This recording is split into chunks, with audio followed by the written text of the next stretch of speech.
Hello, and welcome to our Missouri Instructional Leaders Network call today on planning specialized instruction with the Missouri Assessment and Teaching Tools. So today we're going to talk more about special education, specialized instruction, and how we can help our case managers be more successful in building these plans for students to help close learning gaps, to help students move through the general education curriculum. So to start off with, my name is Rebecca Kessler. I am our lead special education consultant, but I'm a consultant and trainer with Step Up. In my teaching career, I was an assistive technology director, so working with general educators, special educators, and our students to make sure they had access and opportunity to their educational atmospheres. I worked in special education in a real world learning setting, so students that were post the age of 18 were working in an economy-based store, learning all of their transition skills, and it was a really fun opportunity. I've also been a classroom teacher for first through 10th grades, so I've tried lots of different grade levels. But today I'm really excited to talk much more intently about specialized instruction. So our schedule for today, we're going to start off with accessing your Missouri Assessment and Teaching Tools. We have quite a few ways for you to access those tools depending on if you are a digital client or a paper user. You'll get a short overview of the MATs, that's what we shorten them to, is the MATs, to understand and know what is included within those tools that you have available. We will define specially designed instruction per IDEA and what that translates to us in practice in the classroom. We will look at a repeatable planning process for how we can make this simple and routine for our case managers to be more successful. And we'll look at some ongoing supports at the end for how Step Up can support the work that you're doing in schools. So to start off with, accessing Missouri Assessment and Teaching Tools. If you have printed copies, there's a few different ways to access now.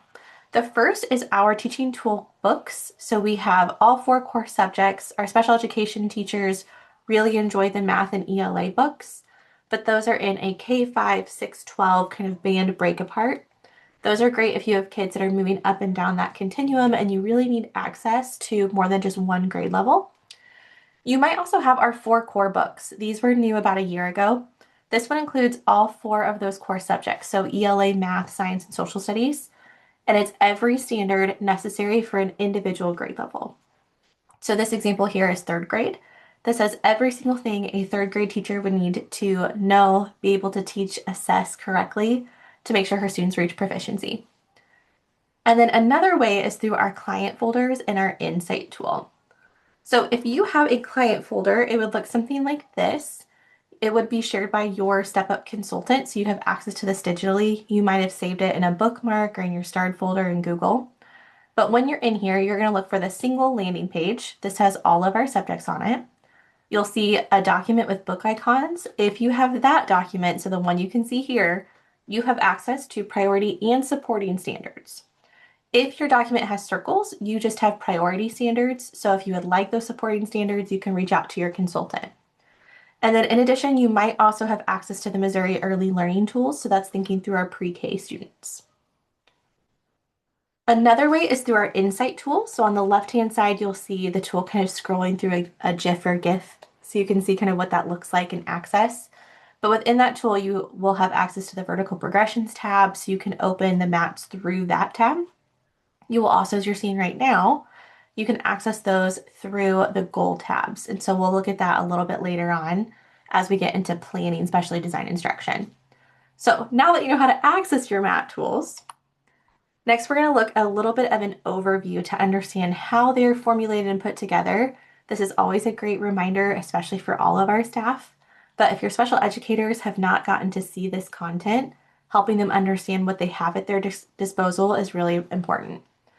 So when we first open this in the digital version, you'll have that landing page with all of your standards by grade level and subject.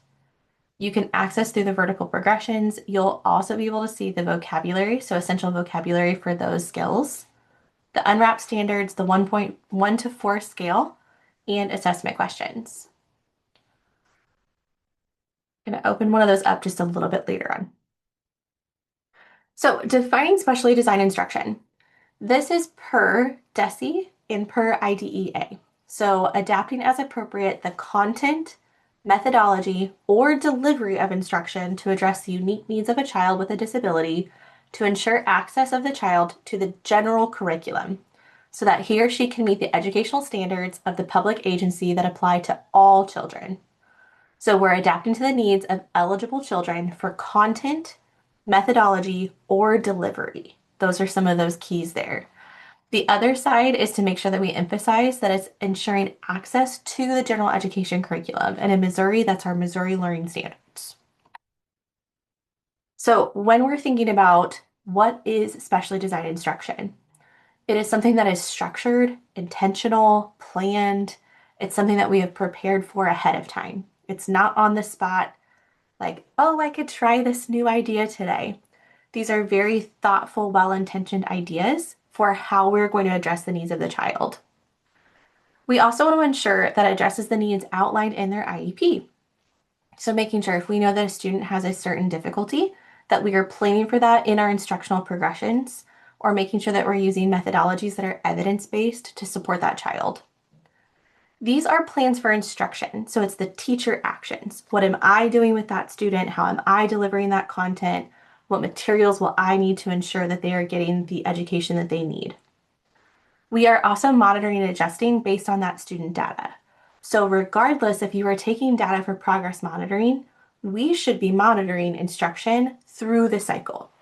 So if I'm delivering a mini lesson to a student and I'm with them for 10 minutes, I should be doing something where I can see, did they understand what I did today and how do I know? If I had to talk to their parent or my administrator about it, what would I explain to them? We were on this topic. This is how I monitored them. This is the question I asked them. This is how they answered. And then we're also thinking through, in this instance in particular, we're using the Missouri Assessment and Teaching Tools. These are all going to be based in the academic setting. So we're not discussing behavioral or social emotional for this session. So for our case managers, what I've heard across the state is a lot of them are like, I know what my kid needs, but I don't have a process to do this by. The general education teachers have their teacher manuals and teacher materials, and they have a very detailed lesson plan that they follow through. But as a case manager, I just don't have that same thing because all my kids' skills are so different. So we want to think about a repeatable planning process that can support them through that work that's going to become familiar over time so that they can get more proficient at it as well. So we still want to start the same way that our general education peers would, by identifying that learning standard that they are to be working on. We want to access the related MAT tools, so those proficiency scales. We're going to use those to evaluate their abilities versus their needs, and so what a student can do, what they can't do yet. We want to paste those needs into an instruction plan.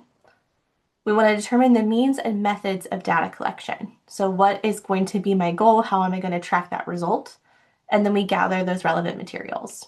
So we're going to walk through each step of this planning process and see how we can use those MAT tools to build this SDI plan. And then I'll show you a little bit later on how you could do that if you have the Insight tool. So some of our users have that and some don't. You can do this on a Google Doc. I'm going to show you both ways. So for this one, this is a Google document example. This template I just have in a Google Doc. It's also in the Insight tool, but I'm going to show you for this today. You're welcome to use this with your teachers. So first we have the learning topic. This is generally where people get stuck and they don't go the next step to identify the standard. So in this example, we have that the learning topic is adding and subtracting fractions. Maybe I'm supporting and I'm co-teaching, or I'm pulling students out for additional support on this grade level content. I need to identify what is that learning standard. So if you are using the MAT tools, you can take this topic, you can go into the vertical progressions, figure out where that topic falls, and it will tell you what that standard is. Then we can use that in the MAT tool to look at the proficiency scale just a little bit later. So we identify that learning standard, and then we also want to access the related MAT tool. So this here says copy and paste the link for easy access later. That's if you have the digital tools, because you'll want to revisit that multiple times. I also work with teachers that I still love paper pencil. So you can print them and you can do this next part on like printed paper, or you can do them from the digital link. So once we have this first part, we want to assess their abilities versus their needs. So abilities could be anywhere in that proficiency scale from a 2.0 to a 4.0. There are some students that are performing above grade level in sub areas that I can show you. And that does not mean that they don't need support. They might be missing an earlier skill, but we want to evaluate their abilities in all of those ranges. and then evaluate their needs at the 2.0 and 3.0. So for this one, what I did, we can do this in a paper copy. I would use two highlighters or two highlight colors if you're doing it on the computer, but I'm using one color to say abilities. What can the student do? And then yellow is the needs. What can the student not do yet? So looking at this 3.0, this is where I'm starting over here. I've got all this yellow highlight. So these are things they cannot do yet. These are some examples of what they cannot do yet. This whole page is sample stems and examples. So we've got some of those assessment questions. Then I look down at 2.0. I've got a lot of green. So the student has a lot of things they can do right now. It's just not on grade level yet. I identify terms that they need to know and all the things like that. So once I've done that, I'm going to pull that information out and I'm going to put that into these two sections. So for abilities, I can see that they do understand some of these vocab terms. They have some of these concepts. It looks more that they can do some of the addition with fractions with like denominators, but we kind of fall off with subtraction. And then they can't do it with unlike denominators. So that's the whole first part of that table. Now I know what they can do and what they can't do. This yellow section here gives me that basis for what the plan needs to be moving forward. These are my subtopics that I'm going to plan instruction for. So that is all going to end up going down here. This bottom section, I'm going to pick one topic per row and identify my pacing. So how long is it going to take? This is also just an estimate. So I could estimate it's going to take one instructional period. It could take 3. I could estimate it's going to take 1. It's going to take half of 1. I've got my data collection methods. And so am I going to ask them a question and collect data on it? Am I going to give them a time test? Am I going to have them do some sort of demonstration? And the materials needed. So for here, I've just side-by-sided. This over here shows me some of these assessment questions on grade level. This over here on the right-hand side, I've taken those topics of what the student could not do yet, and I have paced them from easiest to hardest so that I can create that natural progression. So I've got some explicit vocabulary instruction, some visual modeling, moving into some solving. We come back to a vocabulary term that they need that we're going to anchor to. And then we've got some additional modeling and we move through that instruction. I plan to identify some of the pacing that I might use. And then for my data collection, I'm going straight back to that MAT tool. So this entire column 1 are the topics from the MAT tools. I determine the pacing. This column 3 for data collection, I went back to the MAT tools and said, how are general education students going to be assessed on the standard? I pulled this question straight from here and I pasted it over here. Now, if you are an AI fan, you can take this question and say, I'm working on this Missouri Learning Standard and give it the standard and say, here's an example, give me 5 more just like this. And it will give you 5 more contextual examples. So from there, I'm going to show you real quick what this would look like for my Insight tool users. So again, inside that tool, you can plan for specially designed instruction, your instructional weeks, your progress monitoring. So I'm going to show that real quick and then we'll come back. So this one here gives us that first goal tab if this is the tool that you're using. I can see that the student is working on a read, speak, and listen goal. They are functioning as a first grader. This is that first grade standard that they're currently working on. And I can also hover over this and it will pull up the MAT tool, so the proficiency scale. It looks like they are a third grader, so this is the third grade standard that their peers are working on, and I can see that proficiency scale here. So that's one way that you can access those MAT tools. Then I've got where we can progress monitor, so this is towards their IEP goal. But down here, we also have where we can do that SDI planning right within the tool. So if you're using this, you can copy and paste those items straight into here for your level 2, level 3, and essential vocabulary. And then you can build your 9-week instructional plan. So this column is what the actual subset skill is that you're working on or what your focus is for that week. You might have independent practice or exit tickets, and some teachers like to keep these two separate. You're welcome to relabel this column if you want it to be something else. But the MAP equivalent assessment, one teacher I was working with does all PBL style with her students, which I think is fantastic. And the only question I asked her is, are your students prepared to answer questions the way the rest of the students are going to have to answer questions on the MAP test? And she was like, oh no, I didn't think of that. So now she uses this column for what her instruction looks like with their PBLs, and then she ensures that they get a MAP equivalent assessment. So that's all within that tool if you are an Insight tool user. Okay, pull this back up. So from there, once we've paced out our subtopics, we've determined the means and methods of data collection, we gather any materials. So in that example I showed you earlier, we would probably want to use fraction strips or fraction tiles. We would want to pull together all of those methods, like any of those mathematical methods that we're using.